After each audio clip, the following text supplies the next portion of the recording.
Bonjour tout le monde, bonjour Clément. Hello Christophe. Voilà, bienvenue pour cette nouvelle petite vidéo cette semaine. Déjà, j'ai retrouvé ma voix. C'est cool. Puis belle petite semaine. Semi-calme, mais bien. Juste qualitative. Juste ce qu'il faut. Pas trop n'y passer. Il y a... Si vous voulez un truc, il y a la pépite de l'année pour l'instant que j'ai tombé dessus. Il y a un truc de ouf. C'est dans quelle catégorie? Alors, c'est entre le roman graphique et la BD et le comics. Je l'ai mis en comics, donc si vous voulez voir dessus... Ben voilà. J'ai jusqu'à dire que cela, c'est un truc sur les serial killers, mais vraiment... Une pépite bien faite, quoi. Rendez-vous chapitre voilà, comics alors. Sur tout le truc, mais autrement, il y a des jeux sympas, et un petit peu de tout. Une semaine assez détective, on va dire, assez polar. Cool. Voilà, cette semaine un peu plus, mais des petits trucs un peu partout, voilà, agréable.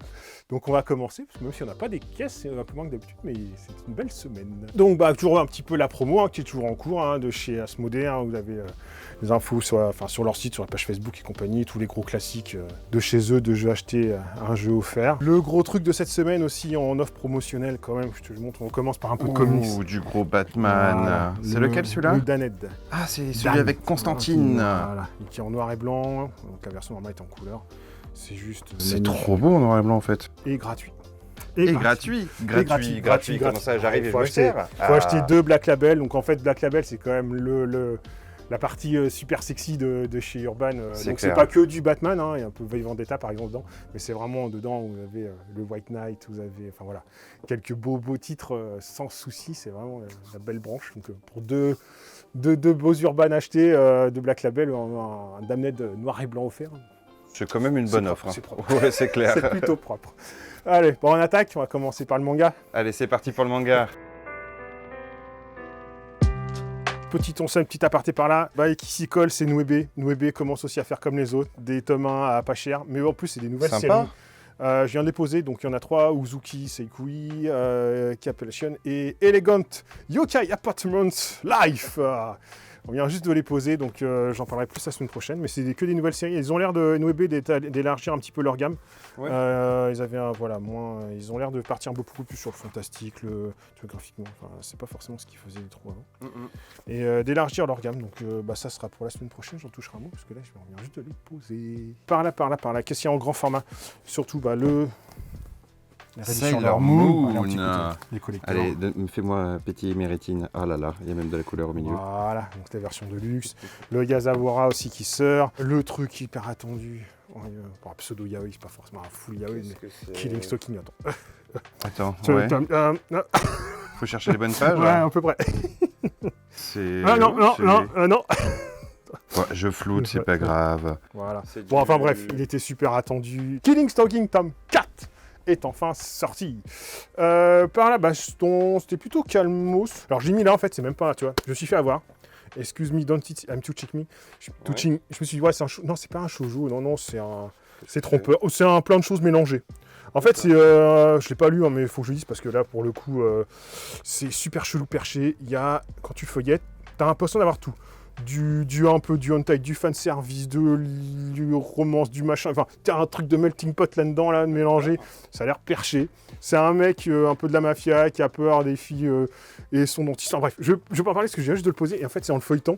T'as compris que t'étais tombé dans un univers parallèle. Tu vois, ça fait très shoujo, mais non. Donc, quand tu le feuillettes, ça fait pas très shoujo, t'as l'impression d'avoir de l'humour, du fanservice, limite un peu hentai. Enfin, je te dis, voilà, faut que je le dise. Donc, il va changer de catégorie, parce qu'il n'est pas à sa place, mais c'est piégeur. De l'autre côté, donc plutôt calme, qu'est-ce qu'il y a? Sorti Invincible, le nouveau. Yes. Ça, c'est sympathique. Ayakashi Triangle, comme pris relativement correctement.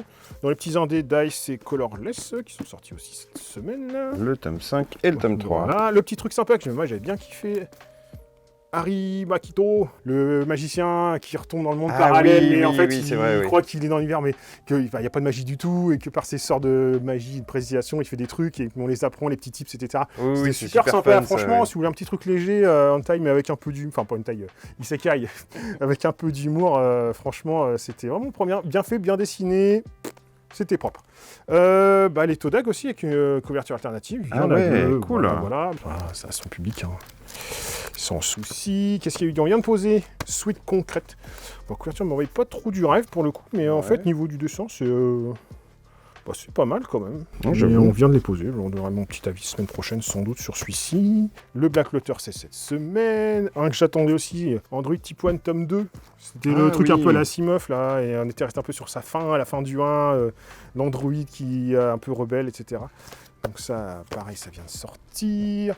Le Mini Reason Why, tome 7, c'est cette semaine aussi. Le Yazakuza Family, cette semaine. Le Slime, la série parallèle, tome 5, c'est cette semaine. Peut-être Mipo, c'est cette semaine. Le Suikoden, c'est cette semaine. Le My Hero, ça c'est sympa. Le petit polar aussi, c'est pas mal aussi. La suite de Bloody Cross, c'est le truc des vampires sur le bateau. Sur le bateau, ouais. Qui était correct, contrairement à celui-là, qui était sympa, mais sans plus. Oui. Lui, était un petit peu plus intéressant. Le navire rempli de vampires. Shigame, tome 2, quand je reviens dessus, parce que franchement, j'avais pas le temps de le lire. Et là, c'est bon, tu l'as lu? Ah oui, quand même, oui, c'est obligatoire.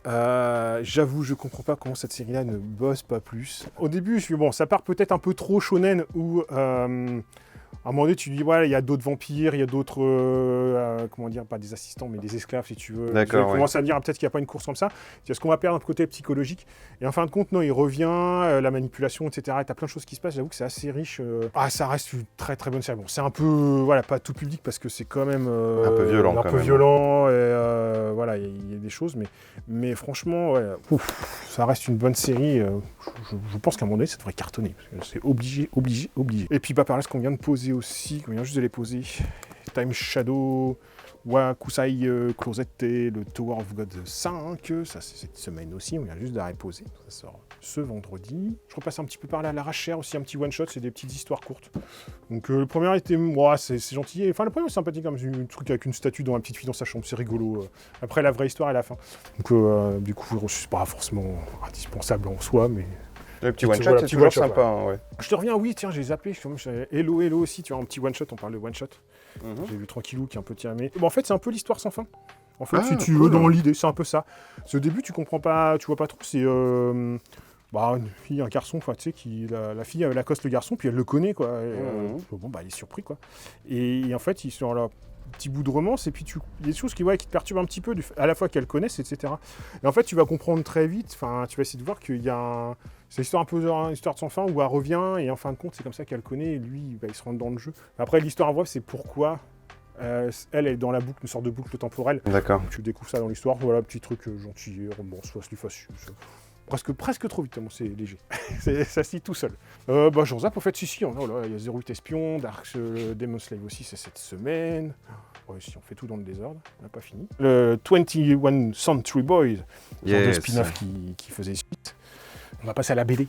Très polar cette semaine. Alors en BD, qu'est-ce qu'il y a? Bon allez, Viollet-le-Duc, ça vient de sortir, c'est un petit côté sur la reconstruction, Notre-Dame.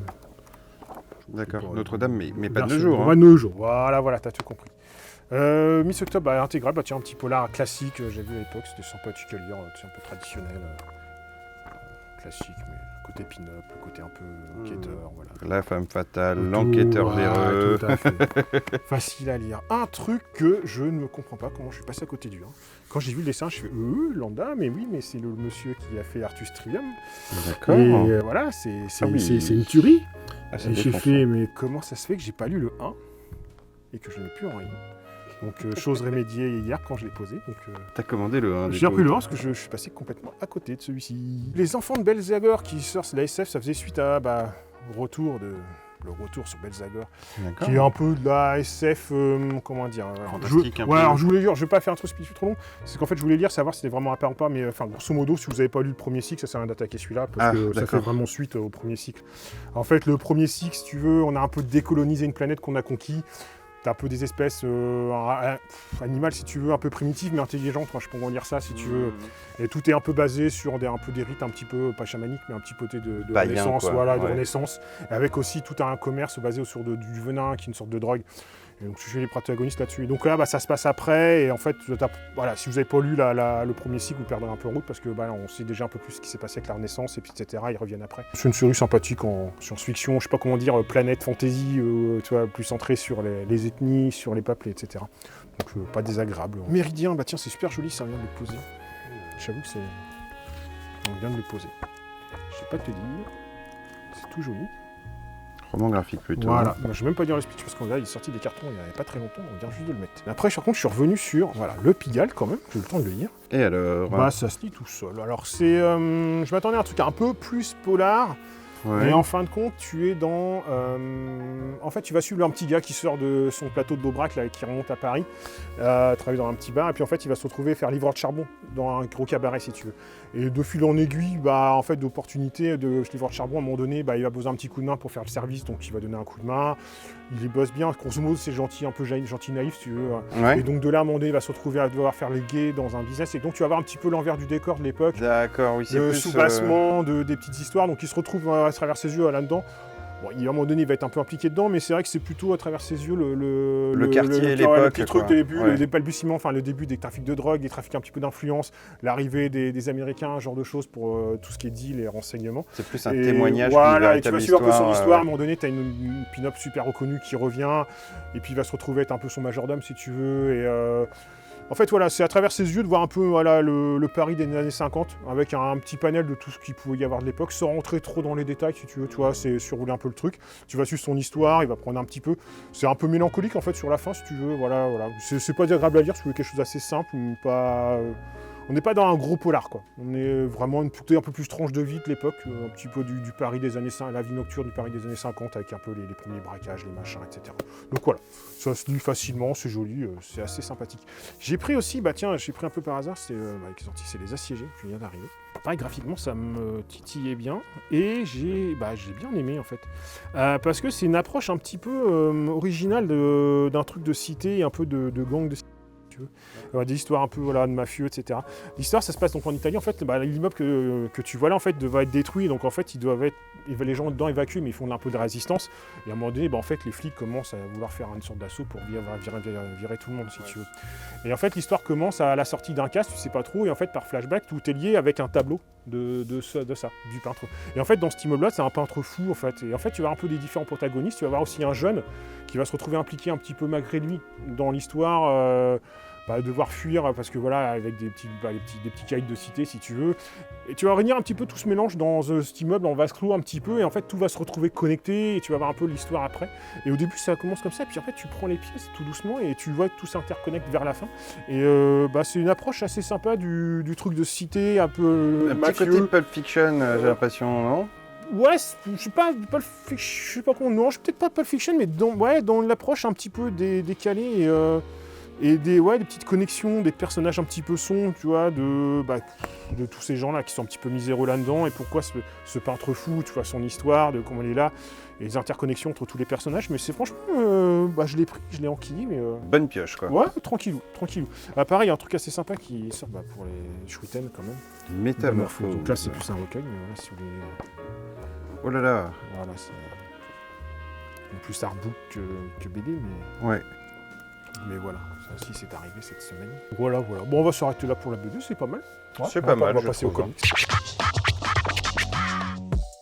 Super soft en Marvel DC, je trouve. C'est pas... C'est pas la sortie du mois. Ouais, je reviens un petit peu quand même, je vais un petit peu aller quand même pour des trucs comme des concepts plus calmes. Le Détective Infinite. Donc il se laisse lire, mais c'est pas un indispensable, on va dire ça comme ça. C'est-à-dire qu'en fait, si vous êtes fan de Batman et si vous voulez un peu connecter les univers infinites, parce que voilà, tout se passe après Joker War, donc tout est un petit peu connecté, d'en savoir. Mais ça vaut pas le Batman Infinite. Je trouvais un petit peu en dessous, les personnages sont un petit peu plus, pas caricaturaux, mais on s'attache un petit peu moins. D'accord, un peu moins de charisme, un petit peu. Pour les fans, voilà. Pour les pas les fans, c'est pas le premier achat que j'enverrai les gens sur. Sur du si Batman. Tu veux un bon Batman récent, le Imposter reste très bon. Et autrement, c'est Infinite qui est très très bon aussi. Voilà. Ouais, c'est clair. Pas effectif, c'est plus pour étoffer la gamme. Et d'ailleurs, Imposter, c'est un Black Label. Hein, donc oui, si Black vous voulez participer. participer. En plus, il rentre dedans. Tu peux le signaler. Qu'est-ce qu'il y a d'autre ? Il y a eu en indé, surtout l'indé, tu as eu Buffy. Chez Vaillant, tu as eu Savage. Qu'est-ce qu'il y a eu d'autre ? Moi je suis content, c'est le petit succès d'Everything qui a bien marché, qui a trouvé son petit public. En même temps, moi avec la vidéo, tu m'avais alléché. C'est ça, mais j'avais un peu raccord avec les gens, c'est qu'en fait il est très bon, il y a le premier volume qui est vraiment exceptionnel dans l'approche, et puis le 2 c'est un peu différent, tu vois le truc, mais ça reste très très bon. Et le truc de cette semaine, c'est pas le truc de cette semaine.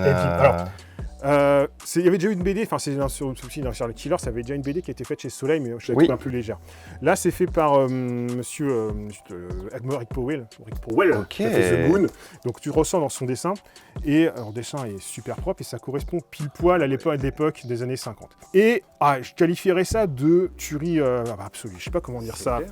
C'est l'histoire de ce personnage, Ed Gein, en fait, c'est pas vraiment un tueur en série, c'est plus une sorte de sociopathe d'avant là. Oui, c'est un malade. Ouais. Et donc tu vas comprendre donc le bandeau là pour le coup qui inspire Massacre à la tronçonneuse.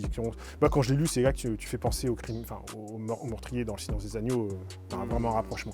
Ce qui est super foutu, c'est que l'auteur, une sorte de journaliste, si tu veux, a repris toutes les dépêches, tous les trucs d'enquête d'époque, tout corrélé et vérifié pour en faire toute l'histoire du personnage. Et ce qui est intéressant, c'est que tu vas voir au démarrage l'histoire du personnage où, en amont, donc la conscience quand il est tout petit, avec sa famille, et en fait, grosso modo, l'élément clé, c'est la mère, une despote un peu impossible, qui voulait une fille et qui partait à la campagne et que, pas régresse, mais elle diminue son mari, enfin voilà, et ses enfants, ils sont très mis par la religion, tout ce qui est aux alentours, tout est mal, tout est corrompu, les femmes, c'est le péché, enfin bref, tout dans un vase clos total où tu dis déjà, tu mets les bases. Et après, au fur et à mesure, son père meurt et surtout sa mère meurt. Et donc le gamin se retrouve une fois adulte tout seul. Et tu vas avoir les trucs qui sont un peu chelous. Et donc tu vas avoir la partie un peu plus crime si tu veux. Et après, tout ce qui se passe. Et après, un peu plus la partie enquête, la partie un peu journalistique. Et tu vois, dans le truc, dans l'histoire, c'est assez dans les continues. Mais tu sais, tu passes vraiment des étapes, c'est très construit en amont, pendant, après, etc., jusqu'à même à la fin. Alors ils ont pris une petite liberté, c'est de créer un peu une psychologue, si tu veux, à la fin, pour pouvoir corréler un petit peu plus l'histoire à notre époque et relever des questions. Mais c'est vrai que c'est déjà très bien dessiné, ça rend super bien. Je trouve aussi. Tu vois tout le personnage vraiment du truc. Pour moi, ça, quand tu vois ça, tu dis c'est un pur cas d'école de psychiatrie, de psychologie, d'études comportementales, de profilage, etc. Parce que, en fait, tu le poses le bouquin et tu te poses moi, ça me pose plein de questions par rapport à ce personnage-là. Et des trucs, ça peut être simple, mais à un moment donné, en fait, il n'a pas forcément fait il a fait un crime, si tu veux, qui est à moitié pas avoué, mais il a fait un crime. Le reste, c'est plus déterrer des cadavres, si tu veux. Oui, c'est ça, oui. En fait, si tu veux, il mettait un peu sous sa mère, un peu sous forme de Dieu, si tu veux. En fait, je sais pas trop s'il cherchait à refaire un portrait de sa mère, il dépeçait un peu les gens, c'est très particulier dans le truc, c'est bien construit, c'est...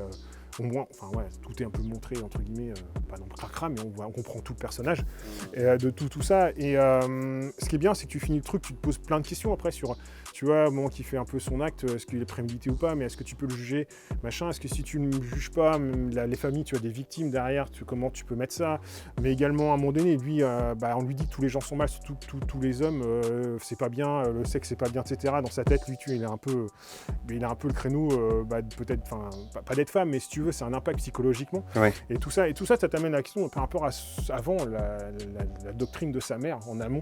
Et est-ce que tu vois, si elle a construit ce personnage-là, ou est-ce que de base il a peut-être un peu des problèmes psychologiques. Mais c'est ultra bien fait. Tu sens que c'est vraiment travaillé, documenté. C'est un vrai polar à la fois, un vrai roman graphique. C'est vraiment. C'est propre. Je peux pas dire plus. C'est ta pépite, quoi. Ah ouais, c'est un truc un peu, Il y avait déjà chose de fait, mais j'avoue que là, moi je suis sur le cul.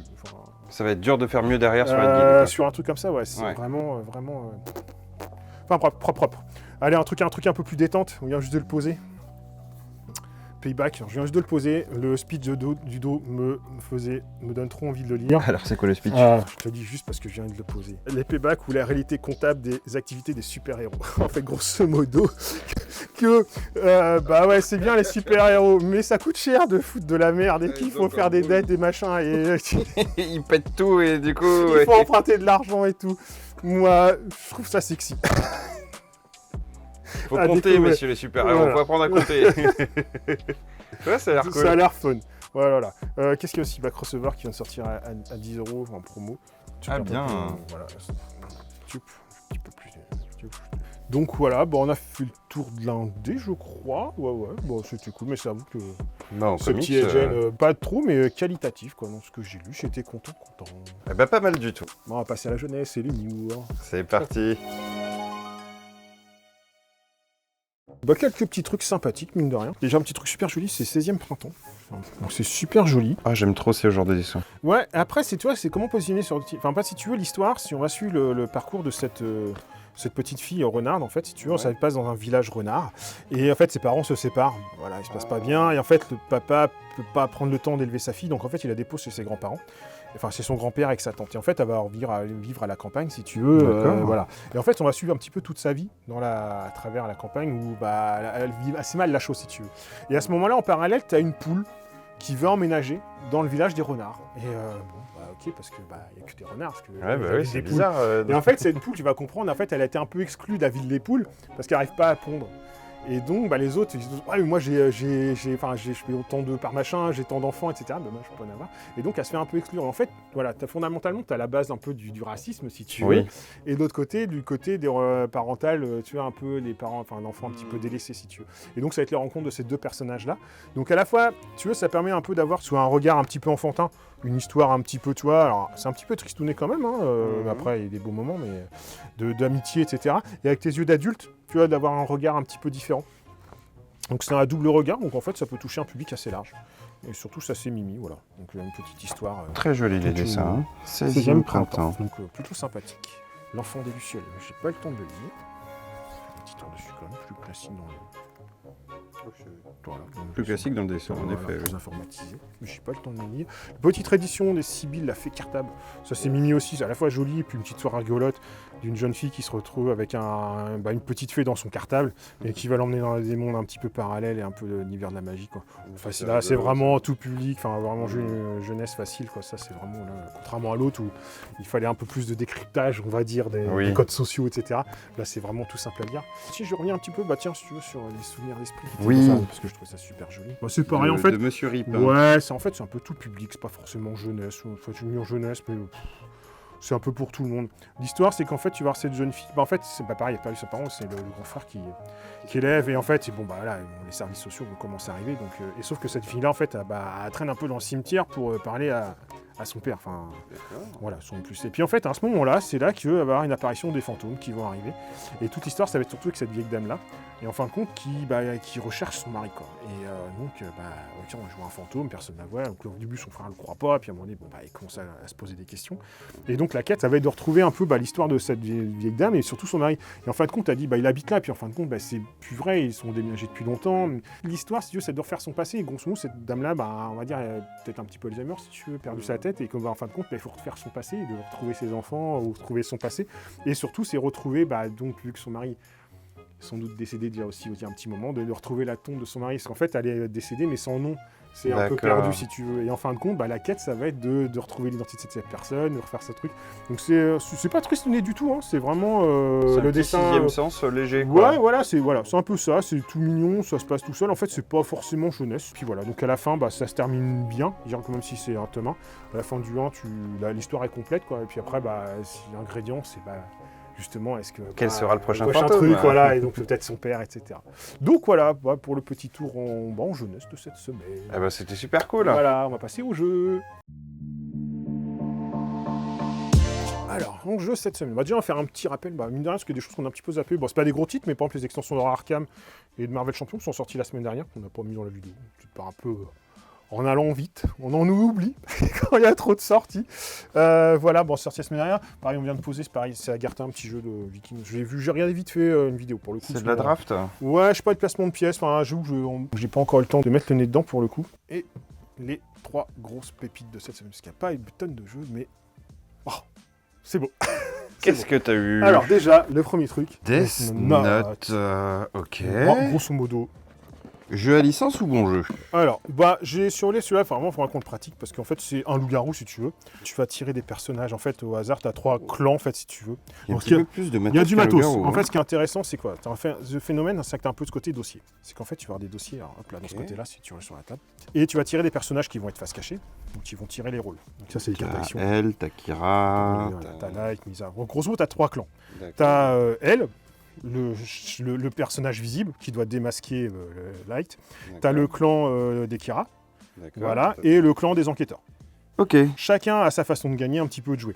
Et après, tu as des cartes actions. Donc en fait, par les cartes actions, tu vas essayer de démasquer les personnages la partie s'arrête, si tu veux, selon les cas de victoire de chacun. D'accord. Donc, sachant que ça joue en 5 manches, donc qui correspondent au dossier, tu as des missions et des machins que tu vas pouvoir regarder, échanger, face cachée, etc. Voilà, grosso modo, c'est un jeu de rôle personnage face cachée, mais avec chacun un rôle un peu propre et des façons de gagner qui sont un petit peu différentes. Entre un loup-garou et un Shadowhunter, enfin, tu vois, dans l'idée. À pratiquer vraiment, parce que lire les règles, c'est le genre de jeu, c'est bien, mais justement, l'intérêt, c'est d'y jouer, toi, à 5, 6, 7, 8, pour voir Quand on a tué le Shadowhunter autant que nous, on l'a fait au café, c'est bien d'avoir des jeux pour changer un peu. Donc, celui-là, on en parlera plus, parce que j'avoue que lire les règles, ou même le tester un petit peu comme ça, vite fait, ça va, mais ce genre de jeu, c'est vraiment à voir en grande partie pour voir ce que ça donne. Quand on est en groupe, quoi. Voir la cohérence. Mais en tout cas, c'est assez... à voir la semaine prochaine. Voilà. Alors, qu'est-ce qu'on a d'autre deuxième, on va passer à Yak. Attends, on va faire un tour de magie. Waouh. Donc, le pouvoir du montage, Christophe, bravo. Alors, c'est un petit jeu super sexy, parce que comme tu peux voir, tu as des petits chariots avec des petits yaks. Des petits yaks. Et voilà. Donc en fait, c'est un jeu de ressources. En fait, on va collectionner les ressources et le but, ça va être de fabriquer notre petit muret. Ça, c'est sur le plateau de chaque joueur. Et sur ton plateau, le but, c'est de construire ton petit muret. Et comme tu vois, à partir du 4e niveau, ça va clore la partie si tu veux. Donc en fait, tu vas marquer des points à la fonction de la partie. On verra après, mais tu as plusieurs types de pierres, si tu veux, à faire des combinaisons de pierres identiques, 3 pierres identiques pour marquer le plus de points de victoire, etc. Donc comment ça joue? C'est pas compliqué. Au début, tu as 3 cartes actions au début de ton tour. Chaque joueur va choisir une face cachée et sur ce que ça va dire, ce que ça va faire. Donc dans tes actions, si tu veux, tu as la possibilité, c'est d'échanger de la nourriture. Pour important, on joue avec les chariots qui sont vendus. Donc là, c'est une configuration à 3 joueurs, si tu veux. Moi, je vais jouer, si je joue ici, je joue avec le chariot qui est ici. Toi, si tu joues, tu joues avec ce chariot-là. Donc, si je dois échanger de la nourriture avec un chariot, c'est forcément que le chariot qui est devant toi. D'accord. Donc là, tu récupères une pierre aussi que tu vas mettre dans ton petit truc. Donc ça, c'est la première action. L'autrement, après, c'est de récupérer de la nourriture et de la stocker, ou alors d'aller sur le marché pour faire du deal, si tu veux. Mais grosso modo, la nourriture va te permettre de récupérer des pierres qui sont... Tu vas échanger de la nourriture contre les pierres qui sont dedans. Donc en fait, les actions sont simples. C'est soit tu récupères la nourriture, tu la stockes, soit tu la dépenses, en fait, tu l'échanges avec ce que tu as devant toi, ou après, tu fais du deal de nourriture, si tu veux. Dans les wagons, les petits chariots que tu as devant toi, il y a quand même des règles. Si tu vois, dessus, tu as des petits logos sur les chariots. Tu vois, il y en a un qui a pas le droit à la viande. Lui, en fait, tu as 3 types de ressources. Le pain, de la viande et du lait. Forcément, lui, tu peux pas échanger de la viande. Ouais. Donc en fait, il faut que tu mettes autre chose que de la viande pour récupérer. Et les coûts sont ici. Mais grosso modo, c'est une ressource pour un cube de pierre, ou alors 3 ressources pour 2 cubes de pierre, ainsi de suite. Plus t'en veux, plus ça va coûter cher en nourriture. Ce qui est intéressant, c'est que tu joues avec seulement le petit chariot que tu as devant toi. Quand tu recharges, parce qu'à un moment donné, il n'y en a plus, donc tu as un petit sac et tu vas prendre le drive et tu remets tes... dedans. C'est aléatoire. Donc voilà, c'est aléatoire. Donc en fait, tu remets dedans. Et donc dans les amplis, il n'y en a pas, mais dedans, tu as des petits cubes blancs. Et ça, c'est la brume. Donc en fait, quand tu vas le recharger, et quand tu vas changer le cube, en fait, tu vas changer le sens des yaks. Pourquoi? Parce qu'une fois que tout le monde a joué, en fait, les yaks vont s'avancer comme ça. Et ils vont se déplacer. Et donc après, tu joueras qu'avec celui-là qui est ici. Donc en fait, tu es obligé d'un petit peu de programmer de ce que tu veux et ce qui va arriver vers toi, sachant que ces cubes-là vont changer l'ordre. Ils vont changer le sens. Donc si tu as programmé, ça tourne dans l'autre sens, et ainsi de suite. D'accord. Donc en fait, tu as un peu de gestion de ressources avec un petit côté programmation d'action, si tu veux. Et avec un petit côté surprise aussi. Voilà. Et l'idée, ça va être de récupérer des aliments pour les dépenser, pour récupérer des briques pour fabriquer ton mur. Donc voilà, les règles sont relativement simples, mais ce petit côté twist, c'est assez joli à jouer si tu veux. Ouais, c'est sympa le matos. Le matos, c'est plutôt joli. Donc il y a un petit côté... c'est ceux qui avaient fait... Camel Up, si je dis pas de bêtises, qu'on retrouve un peu de petites courses de piston rond là. Ouais, ils ont gardé leur style. Non, l'idée. Donc voilà pour celui-ci. Donc après Yak, on va passer à un autre super petit jeu, et hop, magie, pouf, je te laisse. Mais tu t'es amélioré en tour de magie là. On est buzz. C'est obligé de les ouvrir, les jeux sont tellement beaux en fait. C'est comme dans l'autre, en fait, c'est des jeux, rien que graphiquement, etc., ça donne un petit peu envie, c'est super joli, etc. Celui-là, c'est un petit jeu, on va dire, un peu placement de tuiles et ressources aussi. Déjà, tu as du matos, c'est super joli. Donc en fait, on va fabriquer notre petite ruche. C'est du miel que tu as dans les mains. Et qui fait, tu as des petits plein de petits machins comme ça, tu as différents types de miel. Et en fait, on va voir un petit peu après. En fait, regarde, on peut voir sur le plateau ici, tu as du miel de fleur sauvage, du miel de romarin, du miel de forcélier et du miel d'acacia. Donc en fait, tout ça, on va de l'orage. Donc ces pétitions-là vont être mises au fur et à mesure ici. Mais alors, comment ça joue? C'est extrêmement simple. Le premier truc, c'est qu'on a des petites abeilles. Au début, on n'en a pas beaucoup. Et en fait, les abeilles, grosso modo, tu vas les miser où tu veux. pour récupérer tes tuiles. Voilà, tes tuiles. Donc en fait, tu commences avec une configuration de base. Tout le monde a la même configuration. Donc bon, je prends un peu au hasard pour démarrer. Mais si tu veux, on va commencer avec on va avoir une mise en place, si tu veux, qui est un peu commune à tout le monde. Tout le monde commencera avec cette configuration ici. D'accord. Donc l'idée, ça va être, première étape, ça va être d'acheter tes tuiles pour compléter ta ruche. D'accord. Le truc, c'est que pour les placer, il va falloir que tu respectes une condition, c'est que tu mets jaune avec jaune. Tu peux pas mettre du rouge avec du rouge. Donc là, typiquement, par exemple, je peux le faire. Okay. Et c'est là, dans l'exemple qui est intéressant, c'est qu'en fait, dès que tu vas faire une zone qui est complètement fermée, mais avec un trou au milieu, tu vas pouvoir déclencher les effets qui sont tout autour. Et donc là, par exemple, là, tu vas pouvoir créer une autre petite abeille. Quand tu vas mettre ici, tu récupères à la fin de ton tour, si tu veux. Là, en fait, avec le petit paravent, enfin le petit éventail, tu vas pouvoir récolter du miel après, par exemple. D'accord. Donc en fait, le but, ça va être de constituer ta ruche, comme ça déjà, la première étape, pour essayer de déclencher. Et après, si tu arrives à faire ça avec une petite icône qui est ici, c'est que tu vas avoir... Je le mets ici pour l'instant. On va faire ça. Hop, si on déclenche l'effet. Hop, on va tricher. Hop, je mets ça là à la place. Hop là. Voilà, je respecte les conditions. Et là, c'est le petit truc butinage. Et butinage, c'est ici. C'est tu vas pouvoir bouger ton jeton. Dès que tu as un truc butinage, d'avancer. T'es quasi... Donc, j'ai pas tout rempli pour l'exemple. Et quand tu vas avancer, tu vas pouvoir potentiellement récupérer le jeton qui est en dessous et le caser dans ton milieu. Le truc, c'est que tu as des conditions à remplir. Tu vois, tu as des bords rouges, des bords jaunes, etc. Ouais. Et donc, il va falloir faire attention à ça pour les tuiles que tu vas acheter pour constituer ta ruche. Et chaque tuile te rapporte un type de miel différent. D'accord. Et le miel, après, le but, c'est que tu les as, tu vas le vendre ton miel. Forcément. Et tu as la bourse du miel qui est ici. Donc là, on n'a pas mis toutes les petites icônes. Mais si tu veux, tu vas commencer sur l'eau avec chaque petite icône ici, avec chaque petit truc. C'est marrant, on dirait des bonbons. D'accord. On dirait des bonbons. Même quand tu les touches, ça fait un peu moelleux. Ça fait de la gelée, si tu veux. Et donc, quand tu vas les vendre au coup. Et une fois que tu as vendu, on va descendre le niveau. Donc, plus les gens vont vendre, plus le coût va descendre. Et en fait, grosso modo, si tu veux, la partie s'arrête quand 3 ou 4 vont arriver à la base. Tu as aussi des cartes contrats là, que j'ai pas mis, qu'on peut acheter, etc. Voilà, tu as différentes façons de faire. Mais grosso modo, le tour, c'est j'achète une tuile, j'agrandis ma ruche. Si j'arrive à faire un alvéole un peu complète, je déclenche tous les petits pouvoirs qui sont autour et donc je recrée des abeilles, etc. qui vont me permettre de faire plus de choses. Et donc aussi, potentiellement, d'aller chercher ici, en avançant au fur et à mesure, récupérer des tuiles qui correspondent à du miel et récupérer ce miel-là pour le revendre et gagner des points de victoire. Jusqu'à ce que le cours du miel descende à la chute. Voilà. C'est trop marrant. Donc en fait, matériel super joli, ça fait enfantin, mais en fin de compte, c'est assez... ça a l'air d'être bien stratégique. Hein. Ouais, alors c'est vrai qu'en fait, j'ai cherché en termes de public, parce que c'est quand même pas du 8 ans, quoi. Enfin, c'est un peu plus de réflexion, parce qu'en fait, tu as une certaine forme de bonne jouabilité, de rejouabilité, puis stratégiquement, c'est qu'est-ce que je pense là, est-ce qu'il me faut plus d'abeilles, est-ce qu'il faut que... etc., etc.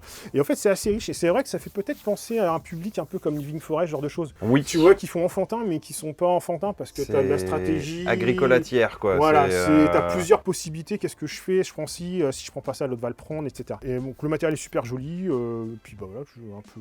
Franchement, ouais. Un peu sexy, placement d'ouvriers. Alors c'est adapté, là j'ai mis la configuration, là c'est pour voir 3-4 joueurs, derrière t'as le plateau pour jouer 1 à 2 joueurs. Il donne grave envie le jeu. Voilà, le jeu est super joli. Et voilà, donc tu vois, par exemple là t'as les petites configurations qui te mettent, donc j'ai pas tout punché encore pour le coup. Ça c'est pour commencer ta partie. Voilà, c'est pas commencer la partie, mais c'est les conditions un peu pour les différents types de miel pour les placer. Et chacun va commencer avec un truc, c'est pas grand chose, mais tu vois, devant toi t'as ta petite ruche pour commencer. C'est tout mimi quoi. Ah c'est trop bien. Voilà. Donc voilà. Notre petit jeu. Yak et Onebuzz, tu vois, 2 petits jeux, enfin petits jeux, pas des petits jeux, pour le coup. Des moyens jeux. Des moyens jeux, mais avec du matériel sexy, un peu de stratégie, de la jouabilité. Ça fait bien envie. Voilà, ça donne. C'est vrai que ça égaye ta table quand tu les poses. C'est comme des jeux bordel comme ça, tu les poses, ça j'ai envie de tester, des trucs, machin, etc. Et vivement la soirée au café, là, j'ai envie de te dire. Ah, puis petit aparté aussi, je l'ai pas punché, mais quand même juste parce qu'il était en rupture depuis Délus. Le retour de Canvas. De Canvas, oui. Cartonné quand il était sorti. C'est le jeu où tu vas faire des dessins, c'est ça? Des dessins, ouais, que tu te prends pour un peintre. Il était en rupture, il est revenu là. Bon, on va s'arrêter là-dessus, parce que je pense faire une vidéo un peu rallonge. Ah non, oui, j'ai oublié. Oh oui, il y a des sorties, il y a quand même 2 grosses sorties, excuse-moi. Oh non, puis il y a encore du Warhammer, chaque fois on les a. Ah bah oui. Il y a les Yu-Gi-Oh, il y a les nouveaux decks.